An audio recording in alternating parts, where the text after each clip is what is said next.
పోలవరం ప్రాజెక్టుపై నేడు శ్వేతపత్రం విడుదల చేయబోతున్నారు ఏపీ ముఖ్యమంత్రి చంద్రబాబు నాయుడు. ఇక 3 గంటలకు సచివాలయంలో శ్వేతపత్రం విడుదల కాబోతోంది. పూర్తిగా గత ప్రభుత్వం పోలవరాన్ని ఎంత మేర విధ్వంసం చేసింది, ఎన్ని రకాలుగా దాన్ని పూర్తి చేయకుండా తప్పుదో పట్టించే ప్రయత్నం చేసింది, ఎన్ని రకాలుగా దాన్ని విధ్వంసం చేసిందని చాలా క్లియర్గా మొదటి నుంచి కూడా ఎన్డీఏ కూటమి ప్రభుత్వం ఆరోపిస్తూనే ఉంది. ఈ ఆరోపణలన్నీ కూడా ఇప్పుడు శ్వేతపత్రం రూపంలో జగన్మోహన్ రెడ్డి చిట్టా మొత్తాన్ని కూడా చంద్రబాబు బయట పెట్టబోతున్నాడు. దానికి ఈరోజు సచివాలయంలో మధ్యాహ్నం 3 గంటలకి శ్వేతపత్రం విడుదల కాబోతోంది. ప్రాజెక్టు నిర్మాణ స్థితిగతులపై వాస్తవాలను ముఖ్యమంత్రి చంద్రబాబు వివరించబోతున్నారు. రేపు పోలవరం పరిశీలనకు కేంద్రం నియమించిన అంతర్జాతీయ నిపుణుల బృందం రాబోతోంది. నిర్మాణాలను పరిశీలించి ఎలా ముందుకెళ్లాలనే దానిపై నివేదిక ఇవ్వనున్నారు నిపుణుల బృందం. కేంద్ర బృందం నివేదిక ప్రకారం పనులు చేపట్టింది రాష్ట్ర ప్రభుత్వం. సో మొదటి నుంచి కూడా చాలా క్రియాశీలకంగా అన్ని రకాల పనులు చక్కదిద్దే ప్రయత్నంలో ముఖ్యమంత్రి చంద్రబాబు ముందుకు వెళ్తున్నారు. ఇదే నేపథ్యంలో ఆయనకు చాలా కీలకమైన 2 అంశాలున్నాయి. ఒకటి, అమరావతి రాజధానిగా పూర్తిస్థాయి నిర్మాణం పూర్తి కావాల్సి ఉంది. మరొకటి పోలవరం. సో మొదటి రోజు ఆయన సోమవారం రోజున పోలవరాన్ని సందర్శించారు. పోలవరాన్ని మొత్తం కూడా కలియ తిరిగారు. ప్రస్తుత అక్కడ కన్స్ట్రక్షన్ పనుల విషయంలో అధికారానికి తెలుసుకున్నారు. ఆ తర్వాత మరుసటి రోజు అమరావతి చేరుకున్నారు. ఇప్పటికే అమరావతి విషయంలో చాలా వరకు అధికారులను ఆదేశించారు. పనులు ముమ్మరం చేయాలంటే కూడా ఆదేశాలు జారీ చేశారు. ఇక పోలవరం విషయానికి వస్తే, పోలవరాన్ని గత జగన్ ప్రభుత్వం పూర్తిగా విధ్వంసం చేసింది. దాన్ని పూర్తి చేయకుండా నీరుగార్చి దాని ఎట్టి పరిస్థితుల్లో కూడా వినియోగానికి తీసుకొచ్చే విధంగా ప్రయత్నం చేయకుండా విధ్వంసాలకు తెరలేపింది అనేది ఎన్డీఏ కూటమి టీడీపీ అధినేత ప్రస్తుత ముఖ్యమంత్రి చంద్రబాబు నాయుడు వర్షన్. సో ఈ నేపథ్యంలోనే అధికారులతో తీసుకొచ్చినటువంటి ఆ పూర్తి స్థాయి అంశాలన్నింటినీ కూడా శ్వేతపత్రం రూపంలో మధ్యాహ్నం 3 గంటలకు సచివాలయంలో ఆయన విడుదల చేయబోతున్నారు. ఈ నేపథ్యంలోనే జగన్మోహన్ రెడ్డి వైసీపీ పార్టీకి ఒక గుండెల్లో గుబులు సాటని చెప్పాలి. ఎందుకంటే పోయిన ప్రభుత్వం వాళ్ళదే ఉంది. సో కొంత పోలవరం విషయంలో వాళ్ళు అలసత్వం వహించారు, కొంత చూడనట్టుగానే వివరించారనేది చాలా సుస్పష్టం కనబడింది. ఈ నేపథ్యంలో తమ యొక్క లోగుట్టు మొత్తం ఈ శ్వేతపత్రం ద్వారా బయటపడుతుందనే ఒక ఆందోళన, ఒక ఆవేదన, కొంత భయం కూడా వైసీపీ పార్టీలో పట్టుకున్నట్టు తెలుస్తోంది. ఏదేమైనా కూడా చంద్రబాబు 3 గంటలకి శ్వేతపత్రం రూపంలో పూర్తి స్థాయి పోలవరానికి సంబంధించిన ప్రస్తుత పరిస్థితిని కూడా ఆయన వివరించబోతున్నారు. మరింత తాజా సమాచార ప్రతినిధి రాజేష్ ఫోన్ లైన్లో అందిస్తారు. రాజేష్, సో శ్వేతపత్రంలో ఎటువంటి అంశాలు ఉండే అవకాశం అని, జగన్మోహన్ రెడ్డికి సంబంధించి గత 5 ఏళ్లలో పోలవరాన్ని ఎటువంటి విధ్వంసకర వాతావరణం క్రియేట్ చేస్తారు, దాన్ని పూర్తిగా కూడా అణిచివేసి కనీసం దాన్ని పట్టించుకునేటువంటి ప్రయత్నం కూడా చేయలేదంటూ చంద్రబాబు ఆరోపించారు. సో ఎటువంటి అంశాలు ఉండబోతున్నాయి పోలవరానికి సంబంధించి శ్వేతపత్రంలో? 2019 నాటికి దాదాపు 72% పోలవరం పూర్తి చేస్తే 5 ఏళ్ల వైసీపీ పాలనలో కేవలం 4-5% మాత్రమే పూర్తి చేశారనేది ప్రధానంగా టీడీపీ చేస్తున్న ఆరోపణ.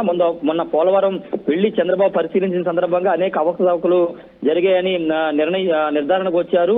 మొత్తం ప్రాజెక్టును పరిశీలించిన తర్వాత నిపుణులతో కూడా చర్చించారు. ప్రాజెక్టు తిరిగి పూర్తి అవ్వాలంటే, పూర్తి స్థాయిలో నిర్మాణం పూర్తి చేయాలంటే 4 ఏళ్ల సమయం పడుతుందని ఒక అంచనా కూడా వచ్చిన నేపథ్యంలో ఇప్పుడు పోలవరం ప్రాజెక్టు 5 ఏళ్ల కాలంలో వైసీపీ ప్రభుత్వం ఏం చేసింది? ఎగువ కాపర్ డ్యామ్, దిగువ కాపర్ డ్యామ్, ముఖ్యంగా డయాఫ్రమ్ వాల్ అనేది కొట్టుకుపోయింది. 2021 వరదల టైంలో డయాఫ్రమ్ వాల్ అనేది కొట్టుకుపోయింది. దానికి సరిగా నిర్మాణం చేయకపోవడం, లేకపోతే దాన్ని సరిగా పట్టించుకోకపోవడం వల్లే కొట్టుకుపోయింది అనేది ప్రధానంగా తెలుగుదేశం పార్టీ ఆరోపిస్తుంది. వైసీపీ మాత్రం అంబటి రాంబాబు మంత్రిగా అయిన తర్వాత డయాఫ్రమ్ వాల్ తెలుగుదేశం ప్రభుత్వ హయాంలో నాణ్యత లేకుండా నిర్మాణం లేకపోవడం వల్లే డయాఫ్రమ్ వాల్ కొట్టుకుపోయిందని వాళ్ళు ఆరోపణలు చేశారు. ఇప్పుడు డయాఫ్రమ్ వాల్ కొత్తగా నిర్మించాలా, లేకపోతే ఉన్నదాన్ని పునరుద్ధరించాలా? ఇది చాలా కీలకమైంది డయాఫ్రామ్ అనేది.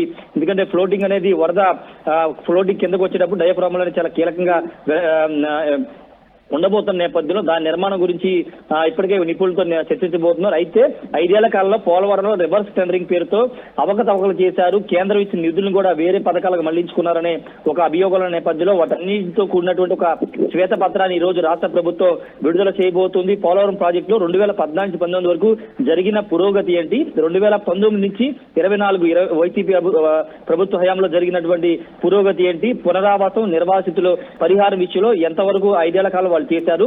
అంతకుముందు 2014-19 వరకు ఈ రెండు పునరావాసం పరిహారం కోసం రాష్ట్ర ప్రభుత్వం ఏ విధంగా చర్యలు తీసుకుంది అనే అంశాలతో కూడినటువంటి శ్వేతపత్రం విడుదల చేయబోతుంది. అంతేకాదు నిధుల అంశాన్ని కూడా ప్రస్తావించబోతున్నారు. ఎన్ని నిధులు 2014-19 వరకు ఖర్చు పెట్టాము, 2019 నుంచి 24 వరకు ఎన్ని నిధులు ఖర్చు పెట్టారు, అసలు ముఖ్యమంత్రి స్థానంలో ఉన్న వ్యక్తి జగన్ ఎన్నిసార్లు పోలవరం ప్రాజెక్ట్ ని సందర్శించారు, అసలు అధికారులు ఏ విధంగా పనిచేశారనే అంశాలకు సంబంధించిన వివరాలతో కూడినటువంటి శ్వేతపత్రం అయితే విడుదల చేయబోతున్నారు. మొట్టమొదటి శ్వేతపత్రం అని చెప్పాలి. ఎందుకంటే రాష్ట్ర ప్రభుత్వం అమరావతి, పోలవరంతో పాటు వివిధ కీలక శాఖల్లో అవినీతి జరిగినటువంటి కీలక శాఖల మీద శ్వేతపత్రం దాదాపు 7 నుంచి 8 శ్వేతపత్రాలు విడుదల చేయాలని నిర్ణయించుకుంది. మొన్న కేబినెట్ లో కూడా దీని మీద చర్చించి నిర్ణయం తీసుకున్నారు. ఈ నేపథ్యంలో మొదటి శ్వేతపత్రం పోలవరం ప్రాజెక్టు మీద విడుదల చేయబోతున్నారు. ఇక్కడ ఇంకొక ముఖ్యమైన విషయం ఏంటంటే 2019 వరకు ఒక నిర్మాణ సంస్థ పోలవరం ప్రాజెక్ట్ చేస్తే రివర్స్ టెండరింగ్ పేరుతో రివర్స్ టెండరింగ్ నిధులు ఆదా చేయొచ్చు. జగన్ ప్రభుత్వం వచ్చిన తర్వాత పోలవరం నిర్మాణ పనులు వేరే వాళ్ళకి అప్పగించారు, మెగా ఇంజనీర్ వాళ్ళకి అప్పచెప్పారు. వాళ్ళు దాన్ని సరిగా నిర్మాణం చేయలేదని ఒక ఆరోపణ ఉన్న నేపథ్యంలో ఆ రివర్స్ టెండరింగ్ లో జరిగిన గోల్మాలకు సంబంధించిన అంశాలను కూడా శ్వేతపత్రంలో ప్రకటించబోతున్నారు. మొత్తం మీద అయితే ఈ రోజు మధ్యాహ్నం 3 గంటల తర్వాత చంద్రబాబు సెక్రటరీకి రాబోతున్నారు. వచ్చిన తర్వాత స్వయంగా ఆయనే పోలవరం ప్రాజెక్ట్ శ్వేతపత్రం విడుదల చేస్తారా, లేకపోతే మంత్రి రామానాయుడు అధికారులు విడుదల చేస్తారని దానిపై ఇంకా స్పష్టత అయితే రావాల్సి ఉంది. ఏదేమైనప్పటికీ గత ప్రభుత్వ హయాంలో జరిగినటువంటి అవినీతి కానీ లేకపోతే పోలవరం ప్రాజెక్టు జరిగిన అన్యాయానికి ప్రజలకు తెలియాలి, ప్రజలకు ఏం జరిగింది 5 ఏళ్ల కాలంలో, అంతకుముందు 2014-19 వరకు తెలుగుదేశం హయాంలో ఏం జరిగింది, ఎలాంటి అభివృద్ధి జరిగింది, ఈ అంశాలను మొదటి నుంచి కూడా ఎన్డీఏ కూటమి ప్రభుత్వం అధికారంలోకి వచ్చినప్పటి నుంచి కూడా సుమారుగా 8-7 శాఖల మీద వాళ్ళు పూర్తి స్థాయిలో ప్రస్తుత పరిస్థితుల్ని ప్రజల ముందు ఉంచేందుకు జగన్మోహన్ రెడ్డి విధ్వంసకర పరిస్థితులు మొత్తం కూడా శ్వేతపత్రాల ద్వారా మేము విడుదల చేస్తామంటూ కూడా వాళ్ళు చెప్పిన పరిస్థితి. సో వీటి మీద ఈరోజు ఏకంగా పోలవరం మీద శ్వేతపత్రం విడుదలకి సిద్ధమయ్యారు. దాదాపుగా టైం కన్ఫర్మ్ చేశారు, అన్ని కూడా కన్ఫర్మేషన్ వచ్చేసాయి. సో ఈ నేపథ్యంలో వైసీపీ రియాక్షన్స్ ఎలా ఉన్నాయి మరి? వైసీపీ చాలా స్పష్టంగా వాళ్ళు చెప్పేది ఏంటంటే 2014-19 వరకు తెలుగుదేశం పార్టీ పోలవరాన్ని ఒక ఏటీఎం లాగా మార్చుకుని నిధులు స్వాహా చేసింది, అభివృద్ధి చేయలేదు, పోలవరం ప్రాజెక్ట్ ని నిర్మాణం చేయలేదు అనేది అధికారంలోకి వచ్చిన మొదటి నుంచి కూడా వాళ్ళు చేస్తున్నారు. అప్పుడు అయితే వాళ్ళు ఇచ్చిన టైం అప్పుడు ఇరిగేషన్ మంత్రి ఉన్న అనిల్ కుమార్ 2021 డిసెంబర్ నాటికి ఎట్టి పరిస్థితిలో పూర్తి చేస్తానని హామీ ఇచ్చారు. కానీ 2021లో పూర్తి అవ్వలేదు. తర్వాత ఆయన దిగిపోయిన తర్వాత 2022 అన్నారు, కానీ అప్పటికి కూడా పూర్తి చేయలేదు. చివరికి మంత్రి అంబటి రాంబాబు పోలవరం ఎప్పుడు పూర్తి చేస్తాం మేము చెప్పలేమని ఆయన చేతులు ఎత్తేసిన నేపథ్యం చూసాం. వాళ్ళు విమర్శలు అయితే చేశారు కానీ ప్రాజెక్ట్ నిర్మాణాన్ని పూర్తి చేయలేరు. కానీ ఇప్పుడు రాష్ట్ర ప్రభుత్వం పోలవరం ప్రాజెక్ట్ నిర్మాణానికి అంటే వైసీపీ హయాంలో జరిగిన అవకతవకలు, ప్రాజెక్టుని నిర్లక్ష్యం కారణంగా 5 ఏళ్ల పూర్తవలసిన ప్రాజెక్ట్ ఇప్పుడు ఇంకో 4 ఏళ్లు వెనక్కి వెళ్ళిన పరిస్థితి వచ్చిందని చంద్రబాబు కూడా చెప్పారు. కాబట్టి ఇప్పుడు ఆ పోలవరం ప్రాజెక్టు నిర్మాణానికి సంబంధించి అడుగులు ఏ విధంగా ముందుకు వేయాలని దానిపైన కూడా నిర్ణయం తీసుకుపోతున్నారు. రేపు అంతర్జాతీయ నిపుణులు అంటే ఇంటర్నేషనల్ ఉన్నటువంటి ఇరిగేషన్ సంబంధించిన ఎక్స్పర్ట్స్ రేపు పోలవరం ప్రాజెక్ట్ ని సందర్శించబోతున్నారు. ఏంటంటే జరిగిన డ్యామేజ్ ఏంటి, అదేవిధంగా డయాఫ్రామ్ వాల్ నిర్మాణానికి సంబంధించినటువంటి అంశంలో ఎలా ముందుకు వెళ్ళాలి, అదేవిధంగా ఎగువ కాపర్ డ్యామ్, దిగువ కాపర్ డ్యామ్, స్పిల్ వే, వీటన్నిటికి సంబంధించినటువంటి వాటిని పరిశీలించిన తర్వాత ఒక నివేదిక అంతర్జాతీయ నిపుణుల నివేదిక ఇచ్చిన తర్వాత పోలవరం ప్రాజెక్టు పనులు తిరిగి ప్రారంభించే అవకాశం ఉంది. వాళ్ళు ఏం చెప్తారు, ఏ సూచనలు చేస్తారు అనే అంశం మీద ఆధారపడి పోలవరం ప్రాజెక్టు నిర్మాణ పనులు బేస్ అయ్యాయని చెప్పాలి. ఏదేమైనప్పటికీ ఈ రోజు మధ్యాహ్నం 3 గంటల తర్వాత రాష్ట్ర ప్రభుత్వం పోలవరం మీద ఒక శ్వేతపత్రం విడుదల చేయబోతుంది. శ్వేతపత్రం విడుదల చేసిన తర్వాత వైసీపీ నుండి రియాక్షన్స్ వచ్చే అవకాశం ఉంది. ఎందుకంటే వాళ్ళు కూడా మేము 5 ఏళ్ల కాలం ఏం చేస్తామని చెప్పుకునే ప్రయత్నం చేస్తారు. కాబట్టి శ్వేతపత్రం విడుదలైన తర్వాత దాంట్లో ఏ అంశాలని రాష్ట్ర ప్రభుత్వం పెట్టిందని అనే దానిపైన చూసిన తర్వాత అటు వైసీపీకి సంబంధించిన నేతలు స్పందించే అవకాశం ఉండొచ్చు. రైట్ రాజేష్, ఇక పోలవరానికి సంబంధించి ఈ రోజు మధ్యాహ్నం 3 గంటలకల్లా శ్వేతపత్రం విడుదల చేయబోతున్నారు ఏపీ ముఖ్యమంత్రి చంద్రబాబు నాయుడు.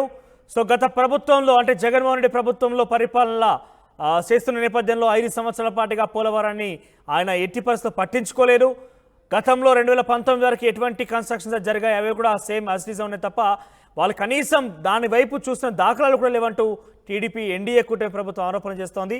అయితే మీకు విషయం ఇక్కడ చెప్పాల్సిన అంశం ఏంటంటే పోలవరం గురించి ఎవరికి అర్థం కాదు, ఎవరికి తెలియదు, ఎందుకంటే నాకు కూడా తెలియదు కాబట్టి అనే ఒక చాలా సునాయాసంగా అంబటి రాంబాబు ఇటీవల కాలంలో ఆయన చెప్పే ప్రయత్నం చేశారు.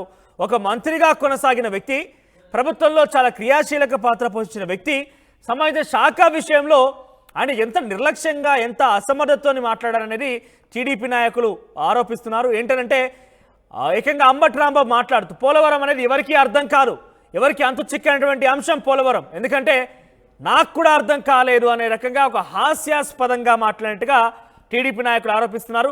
సో అందుకనే బహుశా టీడీపీ నాయకులు ఎన్డీఏ కూటమి ప్రభుత్వం కూడా అంబటి రాంబాబుకి, వైసీపీ ప్రభుత్వానికి, గత ప్రభుత్వానికి, వైసీపీ పార్టీ కార్యకర్తలకు, నాయకులకు, ప్రజలకి అందరికీ అర్థమయ్యే విధంగా శ్వేతపత్రం రూపంలో ఏం జరిగింది, ఎటువంటి విధ్వంసకర పరిస్థితి గత ప్రభుత్వంలో పోలవరం ప్రాజెక్టు ఎదుర్కొన్నది, అక్కడ పరిస్థితి ఏ రకంగా ఉంది, ఎటువంటి కట్టడాలు ఏర్పాటు చేశారు, 2019 వరకు ఉన్నటువంటి పరిస్థితి ఏంటి, 2019 నుంచి 24 వీళ్ళ ప్రభుత్వం తిరిగి ఏర్పాటయ్యేంత వరకు ఉన్నటువంటి పరిస్థితి ఏంటి, పూర్తిగా కూలంకషంగా ప్రజల ముందు కళ్ళ కట్టే విధంగా చూపించేటువంటి పరిస్థితి ఆ స్థితి ఎన్డీఏ కూటమి ప్రభుత్వం ప్రయత్నం చేస్తోంది. ఇందులో భాగంగానే ఈరోజు మధ్యాహ్నం 3 గంటలకి సచివాలయంలో పోలవరంపై శ్వేతపత్రం విడుదల చేయబోతున్నారు. సో చాలా క్లీన్గా, వైట్ పేపర్ అంటే చాలా క్లీన్గా, ఇన్ డీటెయిల్డ్గా ప్రజలకు అర్థమయ్యేటువంటి రీతిలో ఈ శ్వేతపత్రం ఉండబోతోంది. సో ఈరోజు ఇరిగేషన్ శాఖ మంత్రి నిమ్మల రామానాయుడు, చంద్రబాబు ఆధ్వర్యంలో ఈరోజు పూర్తి స్థాయిలో ఈ శ్వేతపత్రం విడుదల కాబోతోంది. సో మొత్తం మీద వైసీపీ పార్టీకి అయితే కొంత ఆందోళన గుబులైతే పట్టుకుందని చెప్పాలి. ఎందుకంటే వాళ్ళ అసలు విషయం లోగుట్టు బయట పడబోతోందనే ఒక పరిస్థితి బహుశా వాళ్ళు ఎక్స్పెక్ట్ చేసి ఉంటారు. సరే దిశగా ఎన్డీఏ కూటమి ప్రభుత్వం కూడా బయట పెడుతోంది. వాళ్ళంతా కూడా కొంత వైసీపీ పార్టీ నాయకులంతా కూడా కొంత ఆందోళన చెందుతున్నారు, గుబులకు కూడా గురవుతున్న పరిస్థితి కనబడుతోంది. ఎందుకంటే వాళ్ళు ఏం చేయలేదు, పోలవరానికి సంబంధించి వాళ్ళు చేసినంత శూన్యం అనేది ఈ శ్వేతపత్రం రూపంలో మొత్తం బయటపడిపోతుంది. కాబట్టి కొంత ఆందోళన ఎంత తెలుస్తోంది. ఏదేమైనా కూడా మధ్యాహ్నం 3 గంటలకి ఈ శ్వేతపత్రం విడుదల కాబోతోంది. ఇక ఇదే రకంగా ఇదే తరహాలో సుమారుగా మరొక 7 శాఖలు, ఓవరాల్గా 8 శాఖలకు సంబంధించి ప్రతి శాఖలో పరిస్థితి విషయాలు మొత్తం కూడా శ్వేతపత్రం రూపంలో బయట పెడతామంటూ కూడా ఎన్డీఏ కూటమి ప్రభుత్వం ముఖ్యమంత్రి చంద్రబాబు చెప్పారు. అందులో భాగంగా ఈరోజు పోలవరానికి సంబంధించినటువంటి అంటే ఇరిగేషన్ సంబంధించినటువంటి ఒక సంబంధించినటువంటి పోలవరం ప్రాజెక్ట్ యొక్క శ్వేతపత్రం ఏ రకంగా అయితే బయట పెడుతున్నారో ఇదే తరహాలో అటు విద్యా రంగానికి సంబంధించినటువంటి శ్వేతపత్రాలు కూడా త్వరలోనే బయటకు రాబోతున్నాయి. లా అండ్ ఆర్డర్కి సంబంధించి కూడా శ్వేతపత్రం విడుదల కాబోతున్నట్టుగా ఈ ఎన్డీఏ కూటమి ప్రభుత్వం చెప్తోంది. ఏదేమైనా కూడా ఈరోజు శ్వేతపత్రం మీద ఆంధ్రప్రదేశ్ రాష్ట్ర రాజకీయాల్లో కొంత ఉత్కంఠ అయితే మొదలైందని చెప్పాలి.